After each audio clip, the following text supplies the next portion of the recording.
अब खबर बांग्लादेश से, जहां हिंदुओं और उनकी आस्था पर कट्टरपंथियों ने एक बार फिर बड़ा हमला किया। हिंदुओं की धार्मिक आस्था पर कड़ा प्रहार किया है। अल्पसंख्यक बांग्लादेशी हिंदुओं के साथ मारपीट की गई। बताया गया इस बार कट्टरपंथियों ने सत्संग मंदिर पर हमला किया। इस दौरान जो भक्त मंदिर में मौजूद थे उनकी भी पिटाई की गई, जिस पर पीड़ित हिंदू समाज ने यूनुस सरकार से अत्याचार पर लगाम लगाने की गुहार लगाई।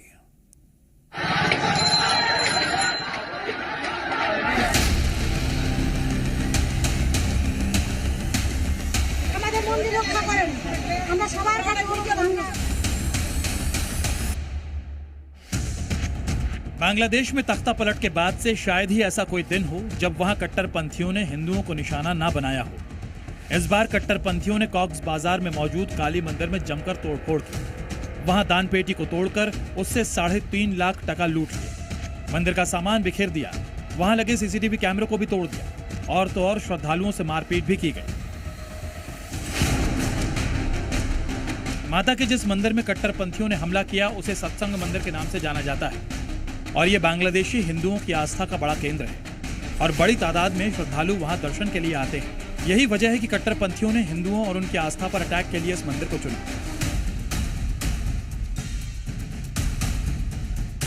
उपद्रवियों ने न सिर्फ इस मंदिर में तोड़फोड़ की बल्कि मंदिर की दान पेटी को भी लूट लिया। बांग्लादेशी कट्टरपंथियों ने अपनी पहचान उजागर होने के डर से मंदिर में लगे सीसीटीवी कैमरों को भी तोड़कर फेंक दिया और उसके बाद मंदिर के कोने कोने में जमकर उत्पात मचाया।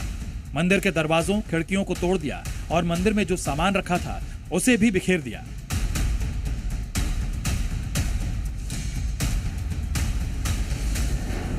आरोप है कि इस दौरान वहां कुछ भक्त भी मौजूद थे जिन्होंने इसका विरोध किया तो उनकी भी जमकर पिटाई की गई, जिसमें कई लोगों को गंभीर चोटें भी आई।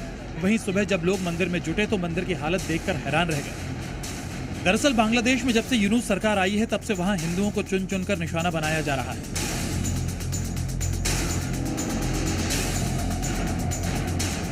इस साल बांग्लादेश में 400 हिंदुओं की हत्या की जा चुकी है। बांग्लादेश के 64 जिलों में हिंदुओं को निशाना बनाया गया।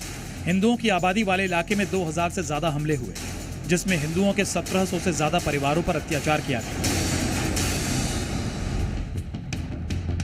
इस बीच ढाका में इस्कॉन मंदिर के पुजारी चिन्मय कृष्णदास की तबीयत भी बेहद खराब होने की खबर सामने आई है। चिन्मय कृष्णदास को राजद्रोह के केस में अक्टूबर में गिरफ्तार किया गया था और उसके बाद उन्हें ना तो जमानत दी गई और न ही उनका ठीक से इलाज कराया गया, जिसकी वजह से अब उनकी तबीयत बेहद बिगड़ गई है।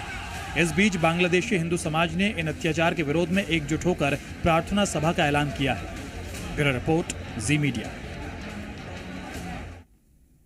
अब बात बांग्लादेश पर मंडरा रहे उस खतरे की जो एक बार फिर तख्ता पलट के खतरे की ओर इशारा कर रही है। दरअसल शेख हसीना को पीएम की कुर्सी से हटे अभी महज 5 महीने हुए हैं, लेकिन जिन ताकतों ने शेख हसीना की गद्दी से विदाई तय की थी, अब उनकी आंखों में मोहम्मद यूनुस भी खटकने लगे हैं। ये 2 ताकतें हैं बांग्लादेश के छात्र संगठन और बीएनपी। छात्र संगठन संविधान को तो बीएनपी चुनाव को हथियार बनाकर सत्ता की सीढ़ी चढ़ने की तैयारी में जुटी है। लेकिन सबसे बड़ा सवाल यह है, क्या मोहम्मद यूनुस इतनी आसानी से अपनी कुर्सी छोड़ देंगे?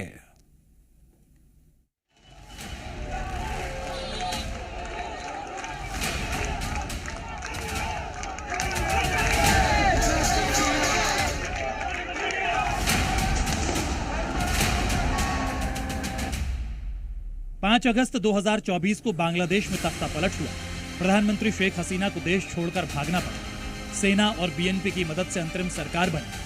मोहम्मद यूनुस मुखिया बनाए गए, लेकिन पर्दे के पीछे से शासन कट्टरपंथियों ने किया। हिंदुओं के खिलाफ जमकर अत्याचार किया गया। देवालय से लेकर विद्यालय तक को निशाना बनाया गया। नोबेल प्राइज विजेता मोहम्मद यूनुस मूक दर्शक बने रहे और अब यूनुस की कुर्सी भी खतरे में आ गई है। जिन कट्टरपंथियों ने 5 महीने तक बांग्लादेश में खून की नदी बहाई, वही कट्टरपंथी अब तख्ता पलट का नया प्लान लेकर आए हैं।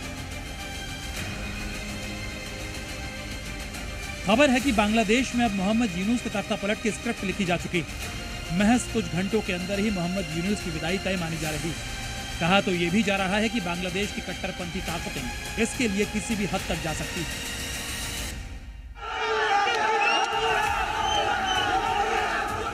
ऐसे में कहना गलत नहीं होगा कि बांग्लादेश में एक बार फिर 5 अगस्त दोहराया जा सकता है।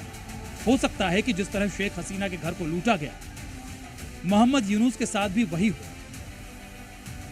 हो सकता है अब की बार यूनुस के चहेते उनके ड्राइंग रूम में घुसकर दावत उड़ाए। और यूनुस आंसू बहाते नजर आए। दरअसल शेख हसीना के तख्ता पलट में दो बड़ी ताकतों ने काम किया था। पहला बांग्लादेश के छात्र संगठन और दूसरा खालिदा जिया की पार्टी बीएनपी, और इन दोनों ही ताकतों को कट्टरपंथों का भरपूर समर्थन मिलता रहा। लेकिन अब यही ताकत मोहम्मद यूनुस की कुर्सी के दुश्मन बन गए हैं। अब सवाल है कि 5 महीनों में ऐसा क्या हुआ कि कट्टरपंथियों का मोहम्मद यूनुस से मोह भंग हो गया।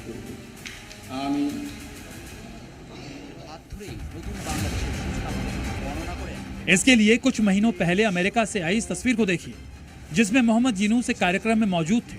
उनके आसपास कुछ युवा खड़े हैं। ये बांग्लादेश छात्र आंदोलन के वही चेहरे हैं जिन्होंने आरक्षण के नाम पर बांग्लादेश में सत्ता परिवर्तन कर दिया। और इस बात की तस्दीक हमने नहीं, इस मंच से ही खुद मोहम्मद यूनुस ने की थी। लेकिन अब इन्हीं छात्रों ने मोहम्मद यूनुस के सामने डिमांड की नई लिस्ट रख दी है, जिसमें सबसे ऊपर है बांग्लादेश के संविधान में परिवर्तन। पहले आरक्षण के नाम पर तख्ता पलट करने वाले छात्र संगठन अब संविधान के बहाने मोहम्मद यूनुस को सत्ता से बाहर करने का चक्रव्यूह रच रहे हैं। The anti discrimination student movement ने 1972 के संविधान को खत्म करने की मांग की है, जिसे उन्होंने मुजीबिस्ट विधान करार दिया जा रहा है। उनका दावा है कि इससे भारत की कथित आक्रामकता के लिए रास्ता खुला। नया घोषणा पत्र 31 दिसंबर को केंद्रीय शहीद मीनार परिसर में जारी किया जाएगा। छात्र संगठनों का कहना है कि इस घोषणा पत्र में संविधान से बांग्लादेश को हुआ नुकसान सामने आएगा। साथ ही नए घोषणा पत्र में संविधान को बदलने की रूपरेखा बताई जाएगी। मतलब बांग्लादेश के कथित छात्र संगठनों ने पहले सत्ता बदली, फिर देश को अराजकता की आग में झोंका, और अब एक बार फिर ढाका की सड़कों पर वही सब दोहराने की तैयारी चल रही है जिसका डर था। कहा तो यह भी जा रहा है कि मोहम्मद यूनुस को सत्ता से बेदखल कर इन छात्र संगठनों के नेता सत्ता पर काबिज होना चाहते हैं।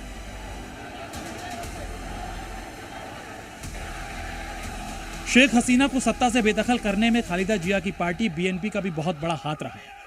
बीएनपी के नेताओं ने ही आंदोलन के बहाने छात्रों के लिए फंडिंग का इंतजाम किया और तख्ता पलट होते ही अपने पार्टी के सभी नेताओं की जेल से रिहाई करवाई। लेकिन अब खालिदा जिया की पार्टी भी मोहम्मद यूनुस के खिलाफ खड़ी हो गई है। अंतरिम सरकार के खिलाफ मोर्चे का आखिरी दरवाजा खोल दिया गया है। तैयारी पूरी है, बस सही समय का इंतजार किया जा रहा है। बीएनपी ने मोहम्मद यूनुस सरकार को कड़ी चेतावनी दी है।